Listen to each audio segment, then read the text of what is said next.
ওটার ষোলোটার গোসল করাইছে, গোসল করায় এখানে দরজার বাইরে গিয়ে দিছে, দরজাটা লক করে দিছে। লক করার পরে বাচ্চাটা গলতে পারতেছে না।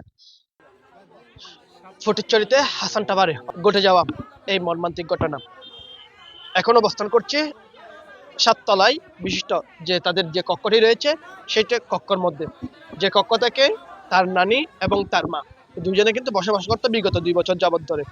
এবং ছেলেটির বাবা এবং তার নানা প্রবাসে থাকার কারণে নানি এবং মেয়ে এখানে ঘরের মধ্যে দীর্ঘ 2 বছর যাবত বসবাস করে আসছেন। আজকে হঠাৎ করেই এই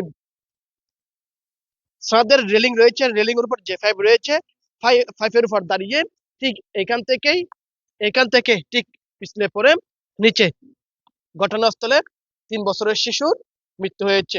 এই 3 বছরের শিশুর মৃত্যুতে ফটিকছড়িতে নেটিজেনদের মনে একটি প্রশ্ন ঘুরপাক খাচ্ছে যে এরকম একটি শিশু কিভাবে এই ছাদের মধ্যে এভাবে একটি প্রাণহানির ঘটনা ঘটলো। এই নিয়ে নেটিজেনদের মনে বিভিন্ন প্রশ্ন ঘুরপাক খাচ্ছে।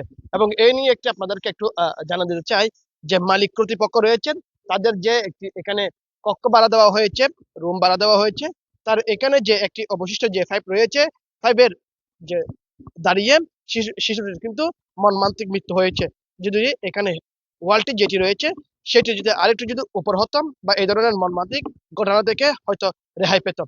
এখানে যিনি গড়ের ইনচার্জ হিসেবে যিনি দায়িত্ব রয়েছে তার সাথে একটু কথা বলবো। দেখতে পাচ্ছি আপনি যে বিল্ডিং এ দায়িত্বরত রয়েছেন, জি সেই বিল্ডিং এ ঠিক আজ 1:35 ঠিক জি দুপুরের দিকে একটা জি এখানে মর্মান্তিক ঘটনা জি ঘটেছে।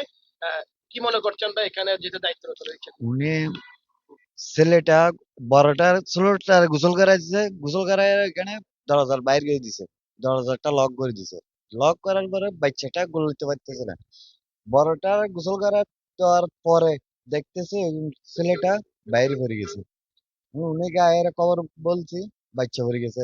ও তাড়াতাড়ি বাইরে গিয়ে দেখতেছে বাচ্চা নাই। আচ্ছা, যখন উনি ভিতরে ছিল তখন বড় ছেলেকে নিয়ে এই রুমে বড় ছেলেকে নিয়ে রুমের মধ্যে গোসল খেয়ে কাপড় চোপড় এখানে চেঞ্জ করছেন। আর ভিতরে তালা লক ছিল, সেজন্য ছোট ছেলে চার প্রবেশ করতে পারে নাই। এখানে খেলতে খেলতে এখানে পড়ে গেল। বিগত কয় বছর যাবত এখানে ওরা এখানে এরা আছে 2 বছর ধরে। থেকে থাকে এখানে।